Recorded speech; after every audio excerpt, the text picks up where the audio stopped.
Welcome back on this Monday. Well, infertility could have a major impact on a relationship. In a lot of cases, the woman may blame herself, but that might not be the real issue after all. Thanks for staying with us. I'm Tamsin Fidel. And I'm Erin LeBeau. Now, despite men accounting for nearly half of all fertility problems, infertility is still commonly regarded as a woman's issue. That may leave some men feeling helpless and without purpose. But there are some things that they can do to take action and have a positive impact on conception, pregnancy health, and the baby's long-term health. Yeah, joining us to break it all down is Ayla Barmmer, a registered dietitian, nutritionist, and functional medicine practitioner. Thanks so much for being with us this afternoon.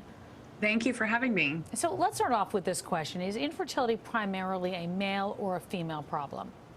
Yes, so this may be surprising for listeners to hear because infertility, as you mentioned in the introduction, is generally viewed as a women's health issue, but in reality, it's equally both. And to put that into perspective with some numbers, 30% of infertility issues are due primarily to male factors, 30% due primarily to female factors, and the remaining 40% is categorized as unexplained infertility, which tends to mean a combination of both male and female factors. So it truly is a shared issue, despite the fact that men are often left out of the equation, or at best, they're simply viewed as having one role, fertilization.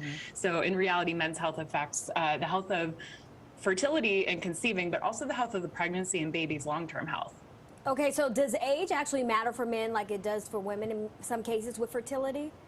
Yes, so I know women have always heard the age-old saying, the ticking clock, right? And men actually have that as well to some extent. So they do become more at risk for fertility issues as they age, and there can be consequences for both the health of the pregnancy and baby. However, for both women and men, it's less about age and more about the cumulative effect of stressors on the body that happen as we age. So if we think about it in that way, the strategy becomes minimize and compensate for the stressors. And I don't just mean stress in the classical sense, but it also is things like nutrient deficiencies, lifestyle choices, environmental exposures, like pollution, for example. So absolutely, there are things that are out of our control, but what we put into our body and many of our lifestyle choices largely are in our control and can, in a sense, reverse the clock. Well, let's talk about some of those because we want to know what we can control, right? You have do's and don'ts to share.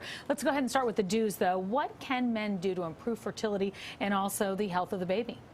Yes, I always like to start with the positive, Yes. and these are 4 empowering things that men can do. So first and foremost, and put very simply, we want to flood the body with the right stuff to help combat the things that we can't control, such as our age or certain environmental exposures.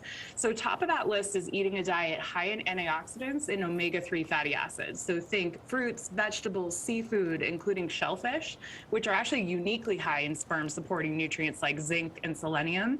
Number 2 is exercising routinely to pump fresh, oxygenated, nutrient-rich blood through the body. And that really helps with good hormone balance and signaling. And then we want to get 7 to 8 hours of sleep a night. That's no surprise, right? And that's ideally as closely in sync as possible with the light and dark cycles, because our circadian rhythms, our internal clocks, are very much tied to our reproductive health. And it's one of the reasons why we see more fertility issues in shift workers. Wow. And then lastly, daily supplementation, because we aren't going to be able to do all the things every single day, right? So a high quality supplement like Fullwell's Vitality Virility formula can really help fill the gaps and support sperm quality. All right, well, let's go ahead and break down some of those don'ts. Go ahead. Yes. Okay. So here's 3 big don'ts, and I'm big on focusing on the things that are going to have the biggest bang for your buck. So number 1, chemical and heavy metal exposure. I mean, the reality is we're exposed to more environmental chemicals and pollutants today than any other time in history. And so some things to really focus on to reduce that exposure is to swap out fragrance products, which have known hormone disrupting chemicals in them, with more natural options. So think air fresheners, wall plugins, those car air fresheners. We want to just ditch those altogether, or if you have something that's made with just like essential oils, you can try that. That's a little bit safer. Number 2, alcohol, and I'm never anyone's favorite when I mention that one. It isn't popular, but I'm not saying it has to go entirely, but if you think about your partner who won't be drinking throughout a pregnancy, we should ask men to avoid or just greatly reduce their alcohol intake for at least 3 months before trying to conceive. It's going to mean healthier sperm, healthier pregnancy, healthier babies. And then 3, this also won't be a surprise, but smoking.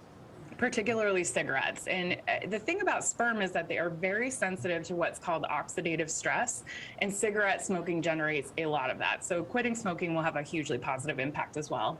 I feel like one of the toughest parts is this next one, approaching this conversation of fertility with a partner. How do you go about doing that?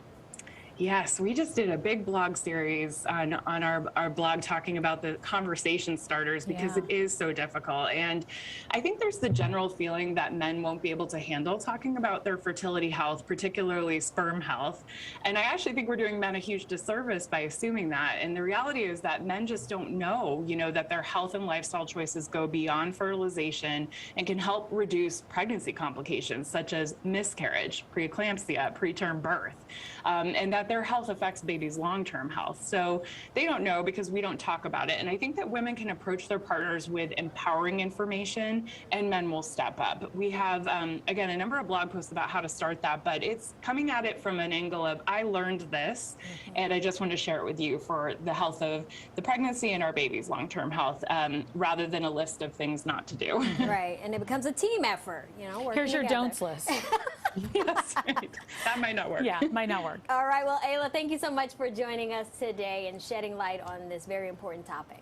Thank you.